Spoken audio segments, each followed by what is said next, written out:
or to the body or whatever.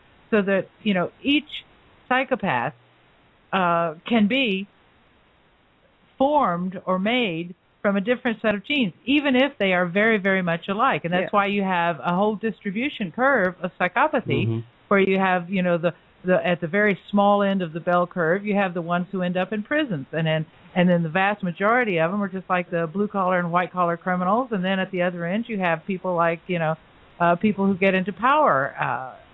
Because that kind of stuff can quickly, like saying like let's get rid of psychopaths, quickly leads to like someone's going to find out, why don't we just kill them all?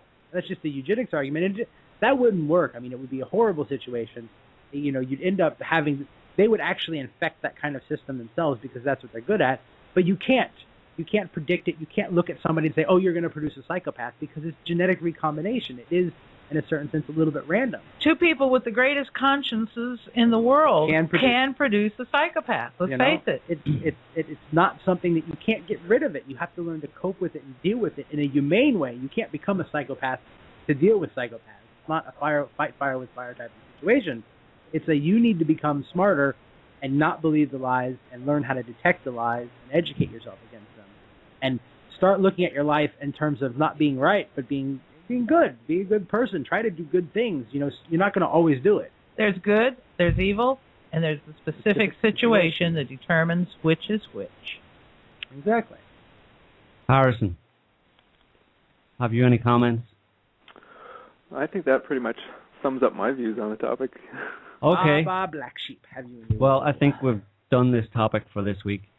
Do we have any? We've pretty much summed it up. There's nothing really much more to say. I'm sure. Well, there is more to say, but there is, of course, and I'm sure it will come up again. And yes, because Neely Bob has a whole stack of papers and things that he had prepared for tonight's broadcast, and we didn't let him get to any of it. No. Okay. We just completely bogarted him. Last episode of SOTT Talk, right? I printed out. I had 114 pages worth of notes. Yeah. And I think by the end of the show, after 2 hours, we had gotten past the second page. Yeah. That's what that was. All of the great stuff that I had ready and prepared, and that's always the way it is. I thought those papers were just a toaster for your teacup. No, it was no. I mean, I had printed out all of these really great quotes from all of these, founding fathers and stuff like that. Well, we'll get back to the topic, I'm sure, at some point. We're going to have to. It's not going to go away, so it's all tied together. The problem is like all of these topics we come to talk about, they are all intricately tied together. Yeah. And we have a couple of really good women authors on the topic of psychopathy that we're going to try to get on the show here in the next week or so. And so we'll let you know. We'll announce it on the website. Yeah, we're gonna see if we can get Sandra, and there's another British lady that we've been contacted by recently, and we think we want to get her on the show. Maybe we can get them both on together, and they can talk about women who love psychopaths. Mm-hmm.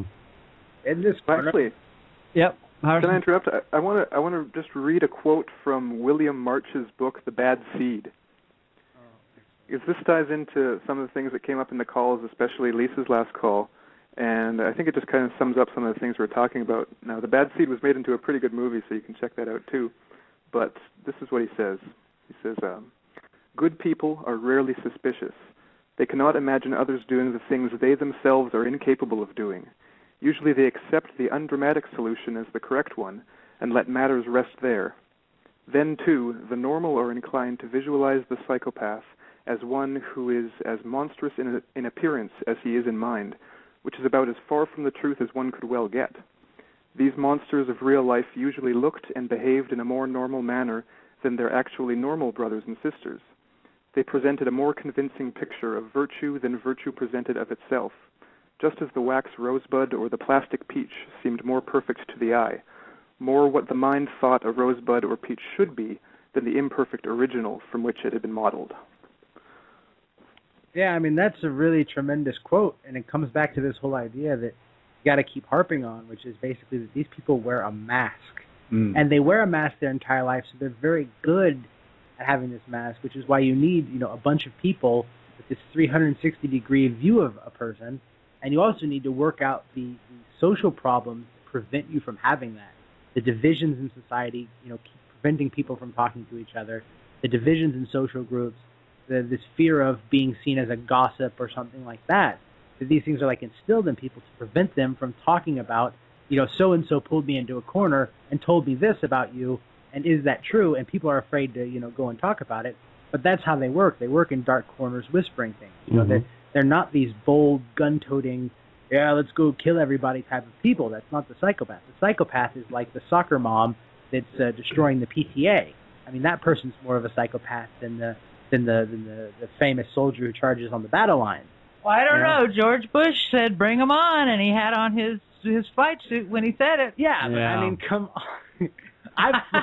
I've spent more time flying planes in the military than he has. I mean, that guy. I mean, it was such a joke. I mean, even his record looks fake. I mean, most of the people went and looked at his flight record. His codpiece was fake as well. I mean, that guy was such a complete and total military fraud. I mean, he was a fraud in every way. He was a fraud. He was a chicken liar, hawk. He wore a mask of sanity, and his wasn't really very good. Obama was awful. He was way over on the left-hand side of that distribution curve. Yeah. And he got in because of his daddy, basically. And I would like to point out something about Americans. We sort of pride ourselves on this idea that we have presidents and that there's no, hereditary king. But when you have a father being president and then his son being president, why isn't this causing any kind of worry with people? Why didn't anybody say, hey, hold on a second, this is getting a little bit dynastic here? When his father has been in politics from the head of the CIA to various different political positions, vice president, he was vice president at one point, wasn't George? Yeah, to Reagan. Then president, right? And then his son comes in and is president for 2 terms, and it's a little bit suspicious. It's a monarchy. Because if you look at politics, you'll see that people like Rumsfeld and Cheney and the Bushes and all of these other people, they've been in politics since like the 60s. They were in and out. Well, it's not just politics, it's corporations. There's a revolving door between the two. Yeah. The same they just faces, the go same back usual and forth. suspects. They spend like a couple years in politics, then they go to a corporation, someone else comes in behind them, and they just sort of like come back teeter-totter and leapfrog through politics, making policy. And it's like you are being ruled by the same group of people for the last 40 years. Yeah. I think our topic is finally at the end, and I think that what we need to say to everybody is, if you meet somebody who is charismatic and charming and brave and so on and so forth, don't just take it at face value. Pay attention, do due diligence. They may be the real thing. The real thing does exist. It does. Otherwise, psychopaths would not be able to pull that off on people. People respond to courage, and they respond to decency and certain kinds of behaviors that are exhibited. But you have to really look. You have to look behind the scenes. You have to have your network. You have to be watching, paying attention, and keep your eyes open. And the discrepancy between words and actions. That's the big one. So, Harrison, we're going to end it here, so just want to say thanks for calling in, or rather allowing us to call you and ask you some questions, and for your answers. Yeah.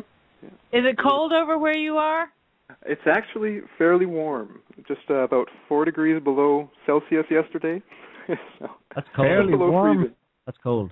Yeah, come on, that's Bermuda shorts and sandals weather in Canada. It is. All right, Harrison. Great talking to you, Harrison. We'll have you back on. Have a good night, sweetie. You too. Bye-bye. Bye-bye. Okay, so, and to our listeners, thanks for listening. Hope you enjoyed the show. Thanks to our callers as well for calling in. We'll be back next week. Same time next week, next Sunday. With an all-new topic. So, signing out, SOTT Talk Radio. Take it easy.